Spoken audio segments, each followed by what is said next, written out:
Donc nous allons pouvoir commencer cette première conférence de presse. Il y en aura une deuxième, vous le savez, pendant les JFR, comme d'habitude le vendredi. Mais on a choisi cette année, avec la Société française de radio et toute l'équipe d'organisation de ces journées francophones de radiologie 2017, de vous faire une présentation préliminaire de ce que seront les journées françaises de radio.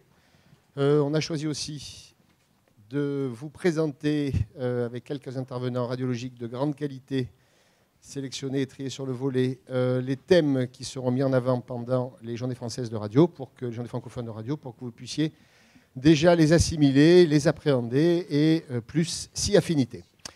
Dans la salle, un certain nombre donc, de radiologues qui vont faire les présentations dont nous venons de parler. Je vais vous les présenter tout de suite après. Ensuite, un certain nombre de représentants de l'industrie radiologique que je remercie de nous avoir fait l'amitié de leur présence. Bien sûr, des journalistes, parce que cette conférence de presse, c'est pour vous. Et puis aussi des associations de patients, parce que vous allez voir que le thème qui a été choisi cette année pour les JFR 2017 s'intitule « Le patient et son radiologue ». Je voudrais d'abord, en préambule, excuser le président de la Société française de radiologie, monsieur le professeur Jean-François Médère, qui ne peut pas être avec nous ce matin et qui s'en excuse. Et je vais vous montrer maintenant le déroulé de ces journées francophones de radiologie. Si on peut envoyer la diapo suivante, c'est moi. Donc il y a un certain nombre d'intervenants qui sont ici disposés au premier rang, ou pas loin. Le premier orateur sera le professeur Catherine Adamsbaum, qui travaille à l'hôpital Bicêtre à l'AP-HP, qui est une radiopédiatre, une professeure de radiopédiatrie, et qui va nous parler d'un sujet très important qui sera traité pendant la journée du samedi des JFR, qui sera une journée un peu spéciale, puisque ce sera la première journée francophone d'imagerie médico-légale. Donc une journée qui sera organisée à la fois par la Société savante, Société française de radiologie, et par une autre société savante, bien sûr, la Société française de médecine légale.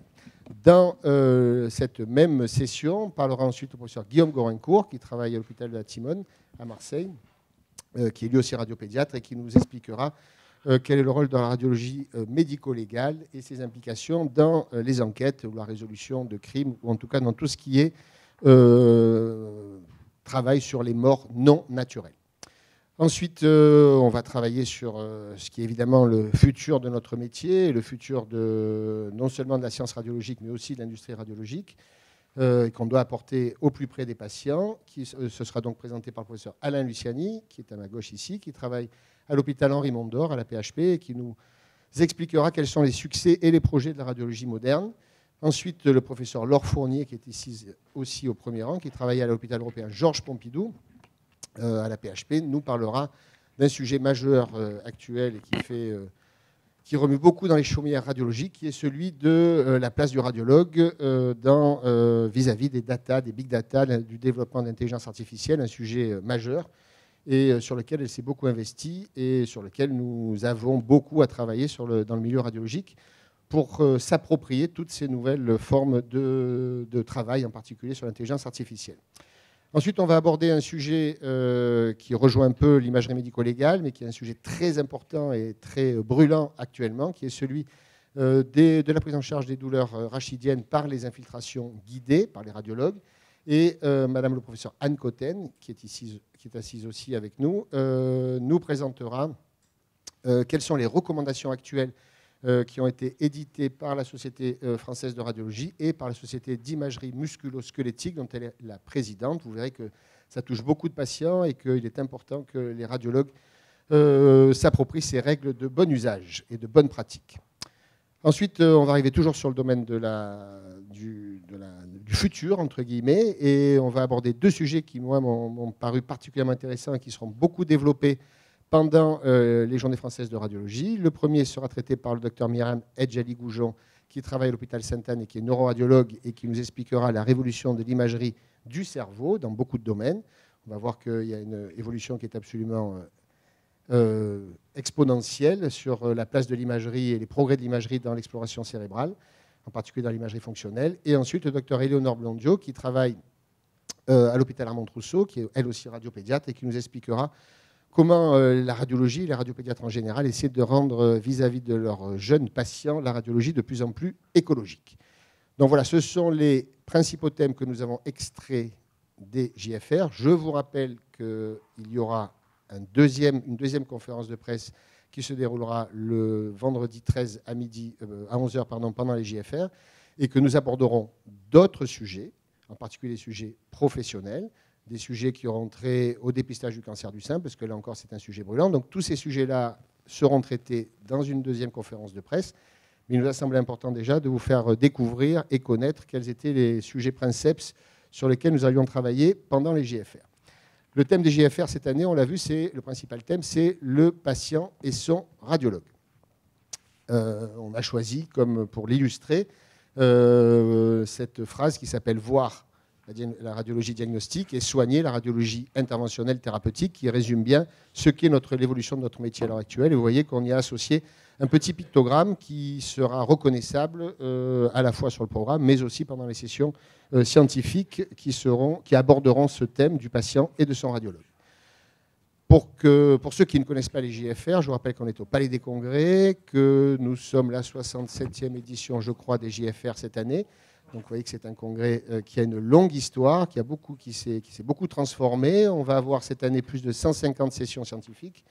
On aura 300 heures, vous le voyez, d'ateliers de formation. On a plus de 1500 communications. Évidemment, sur le plan d'exposition technique, on aura 165 exposants. Vous voyez qu'on a près de 430 heures de formation qui se déroulent pendant ces 4 jours des JFR du vendredi au lundi après-midi et que nous attendons plus de 18 000 participants. Je rappelle pour ceux qui ne connaissent pas bien les JFR que ce congrès est, en termes de fréquentation, le deuxième plus grand congrès mondial de radiologie après le RSNA, le congrès nord-américain, et que donc ce congrès, Paris est la ville lumière, les radiologues français sont reconnus, et donc on a une très forte notoriété auprès des radiologues francophones et des radiologues internationaux en général. Donc un petit rappel évidemment que Jean-François Médard aurait pu faire à ma place en tant que président, c'est que la Société française de radiologie, qui est une société savante, développe, grâce au JFR, une expertise scientifique sur tous les sujets de l'imagerie, bien sûr, et on a l'obligation d'en assurer la diffusion auprès d'un public très divers, que ce soit bien sûr les radiologues, ceux qui sont en formation continue, mais aussi les plus jeunes qui sont en formation, auprès des chercheurs, bien sûr, auprès des soignants, et en particulier auprès de nos collègues manipulateurs avec lesquels nous travaillons tous les jours, mais aussi auprès des institutionnels, des politiques, du grand public. Donc c'est le rôle de la société savante, et c'est par l'intermédiaire des JFR que nous avons l'occasion de pouvoir assurer cette diffusion de tout ce qui fait la vie de la radiologie française. Les réflexions sont tournées vers les questions scientifiques, bien sûr, qu'elles soient médicales, sur l'innovation, on va le voir tout à l'heure, sur la qualité, sur la sécurité et sur le parcours de soins, tous ces éléments dans lesquels vous imaginez bien que la radiologie joue un rôle essentiel. À partir du moment où un patient, malheureusement, rentre dans un problème de maladie, automatiquement, quasiment à 100%, il va rencontrer sur son parcours de soins un radiologue. Et donc, il est important pour nous de travailler à faire en sorte que ce parcours de soins soit le plus fiable et le plus efficace possible. Nous voulons donc, nous avons choisi cette année le thème du patient et son radiologue parce que l'idée nous est venue, et je pense que c'est une idée qu'on partage avec beaucoup d'autres sociétés savantes, que tout ce que nous partageons ensemble pendant une réunion scientifique comme les JFR, vers les radiologues, vers les industriels, c'est très bien, mais que le principal intéressé, c'est quand même le patient, et qu'il nous a semblé très important que toutes ces innovations, toutes ces informations scientifiques arrivent jusqu'au patient. C'est pour ça qu'on a travaillé depuis quasiment 6 mois avec les associations de patients en général. Un certain nombre d'entre elles ont partagé nos travaux pendant 2 sessions de travail. Et donc, on en a profité, puisqu'on a pu travailler avec eux, de réaliser et de mettre en place pendant les JFR des parcours patients. Donc on aura un parcours sur le patient et son radiologue qui sera tagué. Vous avez vu le petit pictogramme qui est ici présent.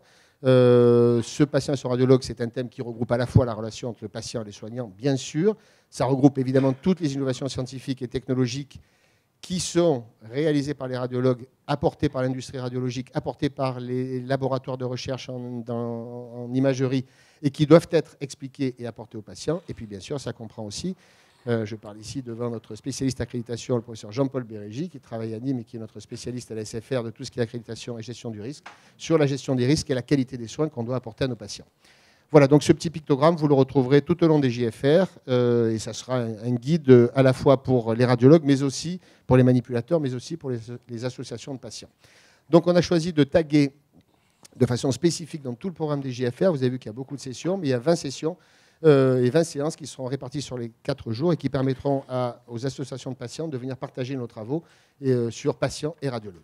Il y a pour les médias qui sont ici présents, mais qui viendront aussi, j'espère, nombreux au JFR. On a choisi là encore de nous ouvrir et d'ouvrir les JFR aux médias et leur donner la possibilité de venir partager nos travaux. Et on a 20 séances qui nous ont semblé particulièrement intéressantes. Vous avez vu le nombre de séances très important pendant les JFR.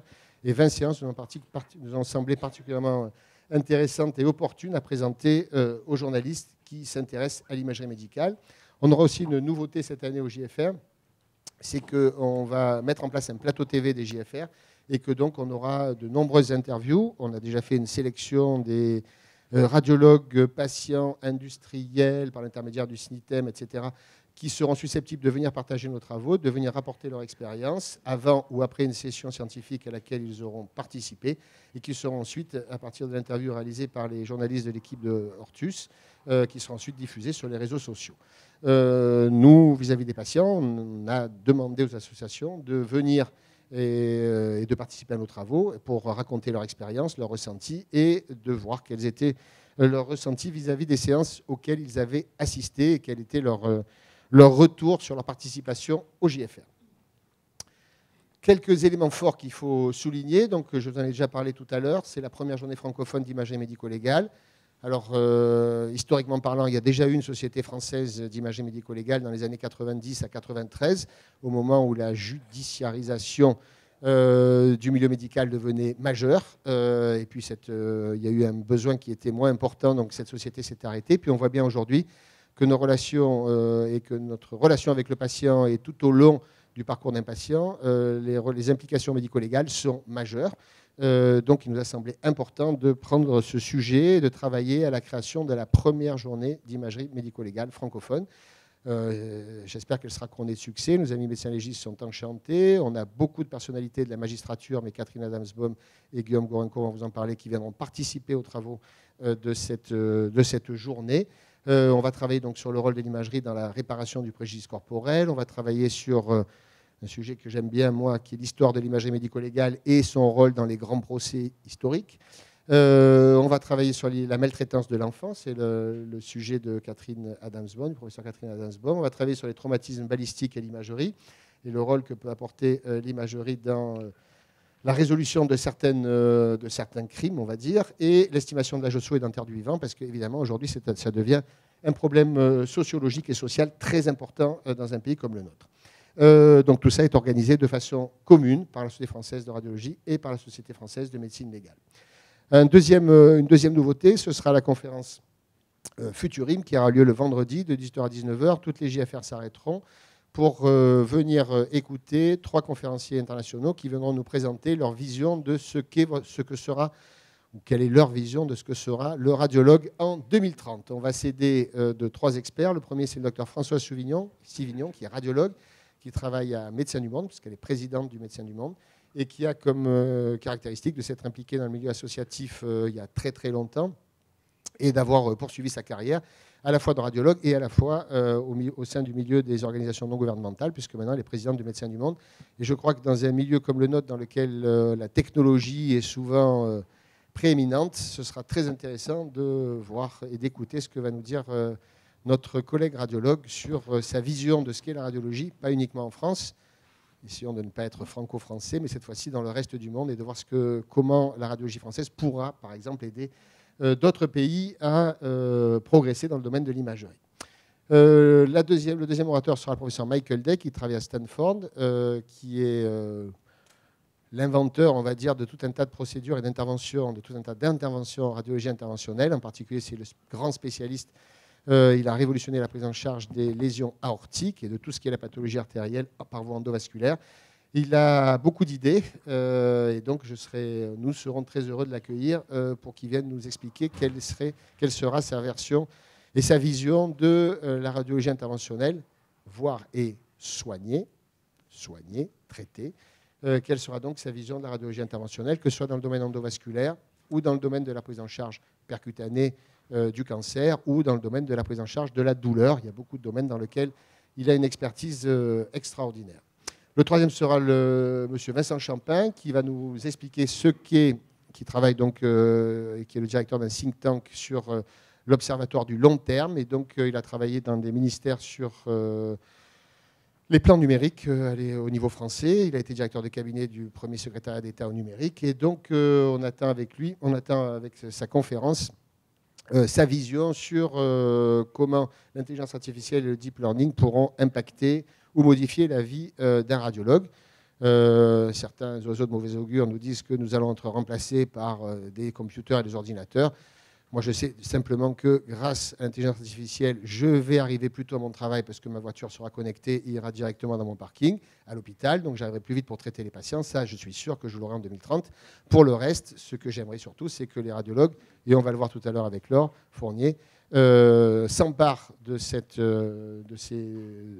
nouveaux moyens informatiques et mathématiques pour faire en sorte que la vie du radiologue soit simplifiée et puisse être libéré de contraintes inutiles pour se consacrer à la seule chose qui est importante pour un radiologue, sa relation avec le patient. Donc on aura donc ces 3 conférences et ensuite on aura un petit cocktail. Vous êtes bien sûr tous invités à participer à cette conférence Futuring. Voilà, donc c'était la présentation des JFR globale. On n'a pas parlé de tout, évidemment. Vous avez un dossier de presse dans lequel sont expliquées, par exemple, notre orientation vers le public francophone, bien sûr, mais aussi vers un public hispanophone, avec déjà depuis 3 ans une journée le samedi qui est avec des sessions scientifiques qui sont en espagnol pour les relations que nous avons importantes entre la Société française de radiologie et le reste du monde qui est hispanique. Et puis cette année, nous avons mis en place un programme anglophone en langue de Shakespeare qui donc s'appelle Your JFR, sur le samedi et le dimanche, qui permet à nos jeunes radiologues français qui sont en formation de passer 2 jours à parler anglais et à écouter de l'anglais par des orateurs brillants. Et ça permet d'échanger entre orateurs français qui ont une reconnaissance internationale et orateurs internationaux anglophones qui viennent travailler et partager leurs travaux avec nous.